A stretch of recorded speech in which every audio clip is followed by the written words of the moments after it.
Welcome back, everyone. The 4-factor dividend growth portfolio is chugging along and getting very close to wrapping up its first year of existence. August wasn't the best month as the portfolio shed 57 basis points, but it did perform better than the S&P 500 that fell by 1.59%. With this added alpha, the portfolio is now 3.95% ahead of the S&P since inception, and it has a total return of 22.10%. That's not a bad place to be sitting 10 months into this young strategy's life. It's definitely better than I initially hoped for, and I'm optimistic about what lies ahead. If you're not familiar with this portfolio, I'll leave a link in the description below to the original video that can explain how this portfolio came to be, how it was built, and some of the early performance highlights. Today I want to talk about the prior month, how we got to the 22.1% return thus far, what the dividend income and growth has been, and of course, I will tell you which 20 stocks would have been included in this strategy at the start of September if I were to launch it again from scratch today. August was a pretty sour month for equities overall. The best way to sum up the month is to look at the 1.59% loss for the S&P 500. So how was this portfolio able to secure a much smaller loss? It really boils down to just 5 stocks, even though 10 out of the 30 holdings in this portfolio posted positive gains in August. But these 5 key positions all make up a larger allocation in the portfolio, with the combined weight of all 5 being roughly 33%. The best performer last month was Cisco, that added 10.2%. MasterCard posted a gain of 4.66%. Visa posted a gain of 3.54%. Accenture was up 2.35%. And Merck added 2.18%. Collectively, these 5 stocks drove the return in August and offset some of the larger losses from the other 20 stocks that had negative returns. And we did have some very sour positions last month. For example, T. Rowe Price Group fell by 8.95%. UPS fell by 8.64%. Expeditors International of Washington fell by 8.32%. There were 2 more stocks that posted losses in excess of 7%. One position lost more than 6%, and one lost more than 5%. Looking at the individual returns of all 30 stocks since portfolio launch, 27 are positive and only 3 are negative. That's pretty remarkable. Lam Research is the best stock thus far, with a gain of 75.24%. Applied Materials is in a very close second place, with a gain of 74.69%. And in a distant third place, we have KLA Corporation, with a gain of 60.65%. 3 stocks are up more than 50%. Taiwan Semiconductor and Monolithic Power Systems are up 54%. And Ferguson plc is up 50%. ASML Holdings is up 41%. There are no stocks in the 30 to 39% range. But we do have 8 stocks that are up more than 20%. They are MasterCard, Cisco, Lowe's, Fastnell, Expeditors International of Washington, Skyworks Solutions, Snap-on, and Garmin. 5 stocks are up more than 10%. They are Home Depot, Visa, Accenture, BlackRock, and Best Buy. 7 stocks have positive returns, but all less than 10%. They are AbbVie, Merck, Texas Instruments, UPS, ADP, Paychex, and T. Rowe Price Group. And the final 3 stocks that are currently sitting in the red are Rollins with a loss of 4.71%, Lockheed Martin with a loss of 5.45%, and Infosys with a loss of 6.01%. If we look at the arithmetic average return for all 30 stocks, it comes out to be 23.76%, which is better than the actual portfolio's return.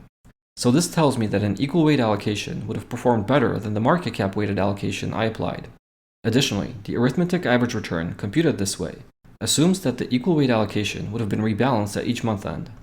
I have not rebalanced my portfolio at all since it was launched. The only thing I have done to steer the positions towards the original asset allocation was reinvest the dividends in the most underweight positions. It's not that difficult to measure the impact on the total return from the portfolio drift. As of right now, the portfolio is about 9% off target when you sum up the absolute drift for all 30 positions. That may seem pretty significant, but the impact on total return has not been very high. In August, the portfolio fell by 0.57%. While the portfolio at target weight would have fallen by only 0.54%. So had I rebalanced the positions on August 1st, I would have gained an extra 3 basis points last month.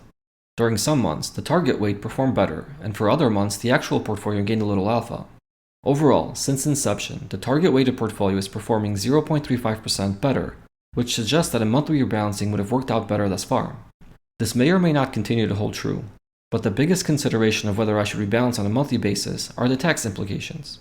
I hold this portfolio in a traditional IRA account, so there are no tax consequences from rebalancing frequently. But if it was held in a taxable account, I would certainly prefer not to rebalance more frequently than once per year, when new constituent stocks are selected. We are quickly approaching the next annual rebalancing for the portfolio that will take place on November 1st. and I will be making a few changes to the composition of the portfolio.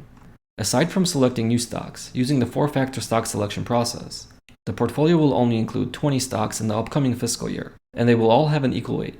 Something I observed after this portfolio was launched was that using the market cap to set the initial allocation favored larger companies, and it distorted the original ranking process.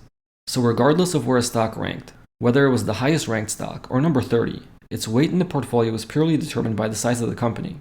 I backtested how a different approach would have performed thus far. If I only chose the top 20 stocks, and I did this by the original rank order, and set an equal weight allocation, the resulting portfolio actually performed better than the real portfolio. Through month-end August, the top 20 stocks have a total return of 26.9%, which is nearly 5% better than the real portfolio. And while the smaller 20-stock portfolio is more volatile, it has performed considerably better. Okay, let's go back to the portfolio for a second and talk about the dividends it has produced in the first 10 months. After all, this is a dividend-oriented strategy, and even though I like to focus primarily on total return, I am very interested in the dividend stream and dividend growth rate this strategy will be able to attain. The dividend income in August was good. The portfolio paid out $4.69 in dividends. Keep in mind that I only allocated approximately $2,000 to this strategy, so the dividend income was never going to be substantial. The more important aspect for me is the actual dividend growth rate, which has thus far been okay. At portfolio launch, the projected 12-month dividend income was $43.31. As of today, it sits at $46.12, which gives us a 6.49% dividend growth rate. To date, 19 out of the 30 positions have increased their dividend rate, with the average increase being 12.12%. The 6.49% dividend growth rate is at the portfolio level, and factors in the 11 stocks that have yet to announce a dividend increase. With 2 months left in the year, having 11 stocks that have not announced a dividend increase sounds like a lot. What I think happened here is that a few of these stocks announced their late 2022 or early 2023 dividend increases as this portfolio was launched, and my original tracking sheet already included the new higher dividend rates as the starting point. Therefore, these increases aren't showing up in my spreadsheet.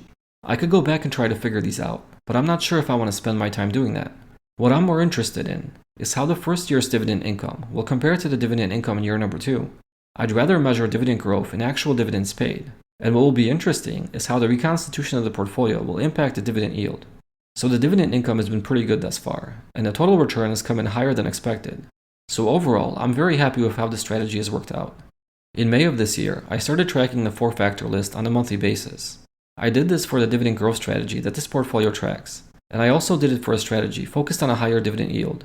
And more recently, I started tracking the 4-factor strategy for the dividend aristocrats and the dividend kings.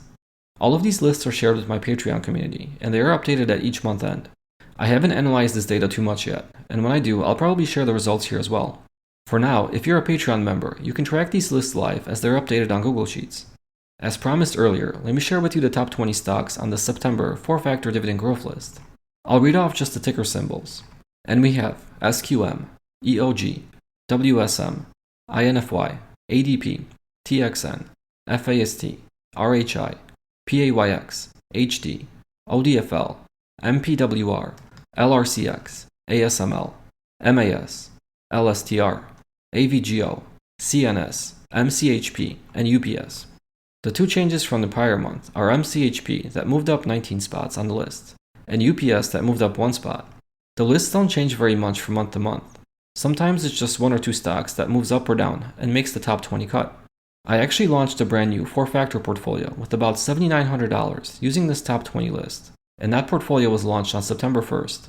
I liked the 4-factor strategy so much that I decided to add a little bit more money to it. The original portfolio that I talked about today and this new one will have slightly different positions, but for the most part they will be very similar. However, each will be reviewed and rebalanced separately. That's it for today. If you enjoyed the video, please do me a favor and give it a like and subscribe to the channel. Thank you for watching and see you next time.